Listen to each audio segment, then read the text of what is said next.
Boys, we only have 10 Minecraft days before 100 people spawn in the sky and try and kill us. And no, I'm not kidding. In 10 days, 100 people will fall from the sky with their only goal being killing all 4 of us. Myself, Ethan, Levi, and Survivor are now in a race against time to survive the carnage that's about to ensue. Okay, 3 hours on the clock, boys. Oh, I just realized how hard this is gonna be. Our 3 main goals right now are to get full diamond armor, collect some elytras, and gather villagers for book trades. That way our gear won't break and be super strong in battle. To do that, we each had to split up to take on our tasks. Levi and Survivor were to work with villagers and create a home base of operations for us, while Ethan and I got full diamond and traveled to the end to get elytras. If we fail or die trying, losing another member would push the odds even further against us.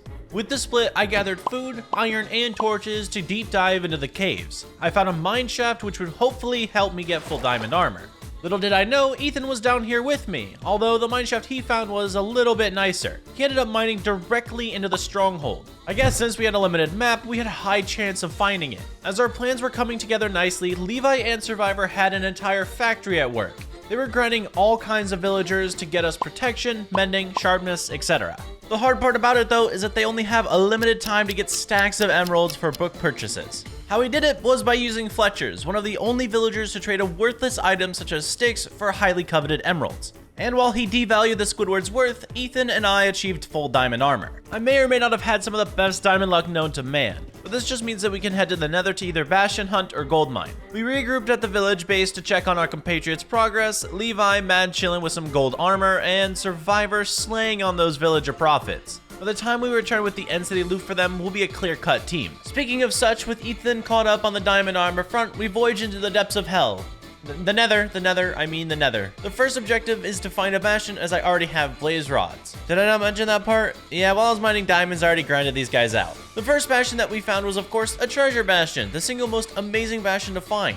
Out of the 3, it's the clear winner. The chest of the main hall had netherite ingot in it, so we can switch up one piece of diamond gear into netherite. That's an advantage we'll be needing against 100 freaking players. But what was best about this place is that we have a ton of gold for piglin trades. We gathered them all up in a hole and just sat here. How can you make this part interesting? Oh, I also went and got food during it, so I was kind of not even technically there. Anyway, once we left the nether, we were ready to take on the dragon. Once this boss is taken out, we can move on and get the most powerful item in the game, an elytra. Although we may or may not have almost lost our entire career to the void because Ethan wanted to show off his 6 years of Skywars training just to fall. We lacked pretty much every resource for this battle, but all 10 crystals were eventually taken out. The first dragon's perch almost killed Ethan as I got very close to bed bombing him. Wink wink, death won't be happening to him later on or anything. The dragon was killed very soon after and we grabbed pearls for our adventure. I also almost lost the entire thing to a missed pearl. Don't question my tactics, I made it through the portal. While we looted the end cities to get the slackers gear, we may as well check up on them and see what's going on. Levi was able to almost get full diamond armor, and Survivor literally made a trading hall for the villagers. Although he gave them beds, which is a little too nice for my taste.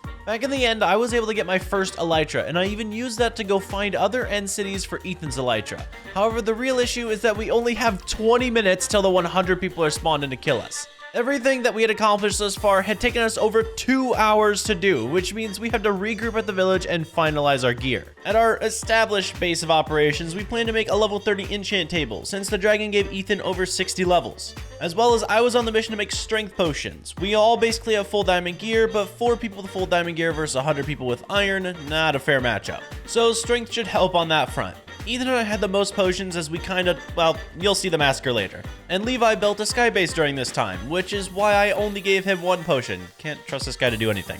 At the end of the 3 hours, I had almost full prop 4 diamond gear and a sharpness 4 sword. But that netherite ingot I found a long time ago set me over the edge making a netherite chestplate. A mixed set of armor for sure, but I think I set the standard on my team, as I'm pretty sure Levi and Survivor have a combined intellect of a grasshopper. And in about 3, 2, 1, the timer is up. We spent 10 Minecraft days gearing up for this all-out war, and this is what the team comp looked like. I would say we have a 30% chance of success. As the players rolled onto the server, we all gathered at the top of our sky base. They only have 1 hour to kill us, and if we stay up here far away from them as long as possible, we might just have a chance. We also figure it best to give the players around 20 minutes to gear up. That should allow them to dive into the caves and get full iron armor. However, Ethan and I are a bit curious, so we flew up to see if we could find players. We ran into some stragglers, but didn't actually kill them. We kinda were just here to say hi. While they gathered gear and we sat up in our base, we began to think, what if someone found our village? So we went down at night, basically already giving them 20 minutes, and found a single player sniffing around our business. Of course, I had to kill him. If they figured out the true gear we had before this video came out, they might have actually teamed up and fought us off together. And now that it's the next day, it's time that we do that to them. The four of us went off on our journey to find our hunters. Little did they know, we weren't the hunted anymore. If anyone was out and about, all by their lonesome, we were gonna send them to Davy Jones's Laka. However, while sitting on a tree, we thought no one was around the spawn location. So Ethan and I flew away until a second later, I found a man scared for his life, who could have easily lost me in battle if I didn't have 3 other friends to corner him in a river. Let's hope his own friends can do better in the future, since there's only 88 of them left. Technically, they can still die to mobs and each other, so at this point, they might be dropping like flies. But with still plenty of people covered in this 1000 by 1000 area, I thought maybe someone made it back to our base. Sure enough, a man was at the bottom of our sky base looming over a dead body. He didn't make it long as his brain thought drowning was better than dying to me. Little did he know, I'm pushy and ended another player's journey. 85 more to go. While that was going on, Levi and Survivor found their own runaway kill. Poor guy was just minding his business when 2 full diamond armor guys showed up to ruin the fun. I have great friends. I guess I'm not much better, since I also found a random person and ended his time in my event by critting him out on a tree. Oh, we're bad people. I met back up with the guys afterward, and somehow we found another random in a tree. Why are they always in trees? Suffice it to say, we also ended this man's fun. Now, so far the 100v4 has gone very well for us, and their time to kill us is running out. At this point, I have no idea if they'll be able to even get close to it, but that's about to change, as over 30 people have organized a group at the spawn of the map.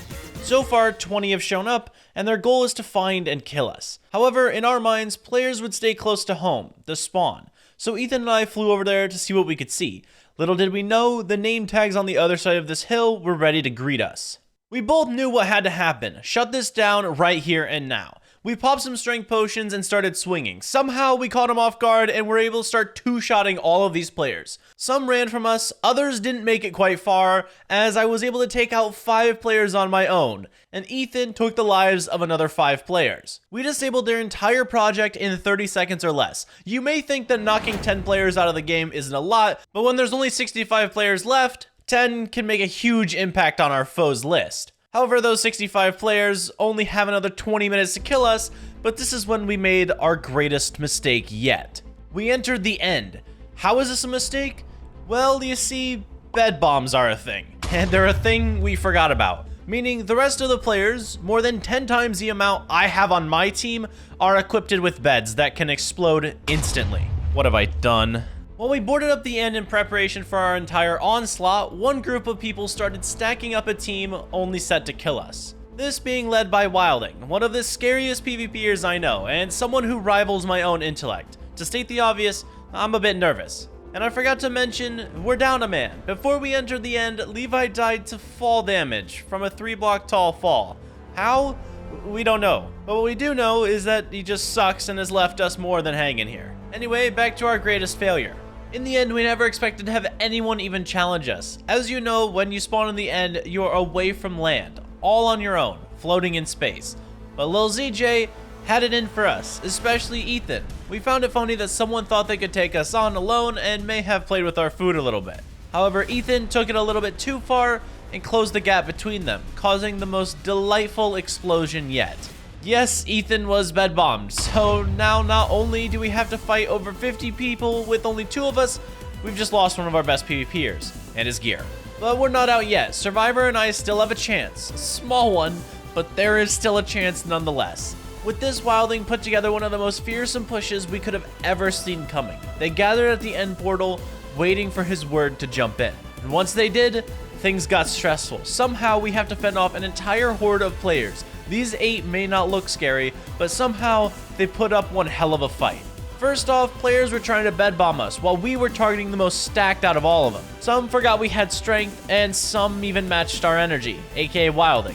He was almost able to take me down with an axe. The worst part is that I literally cannot axe PvP, so yes, he was winning. However, I found an axe in my inventory and started to foolishly match his style. He ran from me and eventually died to fall damage whilst in the fight. While that went on, Survivor took out the rest of the push. He even surprised me with his skill and thankfully watched my back the entire time. But it didn't end there. With players being taken out by mobs, each other, and the void, and many more things, only a few players were left standing, and with only 5 minutes remaining to kill us. While we burned the gear, one player found the perfect time to attack. Me, of course, I'm the YouTuber. Jewel Team Max planted the most powerful weapon at my feet and ignited it. Oh my god! He's suicided! My stand against my subscribers has ended. But my hope is not lost. Survivor only has a limited time to survive to prove that 4 people can withstand 100. And what I saw next actually shocked me. Thankfully, Survivor had gotten a strength potion from me before I was blown to bits and pieces, so one of the final pushes my subscribers put together wasn't going to be that hard, or I hoped.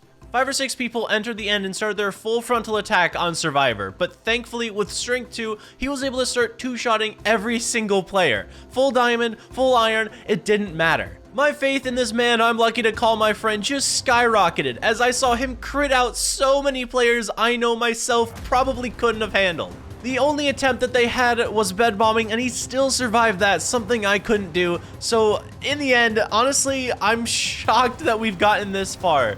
And in his last stand, he only has one player who I can see who will haunt him, Corncur. A staple in my Civilization event videos was a part of the last players remaining. When it's one guy, how could Survivor lose? Well, let's just see. As he hides away in the end, all we see is a man trying his best to sneak up on him. And keep in mind, Survivor has a clock that's running down fast and me in his ear, begging him to just bow anyone he sees. But of course, that never happens in my videos. 3 seconds remaining. All he needed to do was survive for another 3 seconds. I guess my subscribers are better than I thought. So if you want to be in a video like this one, join my event Discord down below and get into my next event. I honestly don't know what to say. I thought we could do it. Maybe we try again in the future. So if somehow this video gets 20k likes, we'll do it again with even more people, because why not? Subscribe.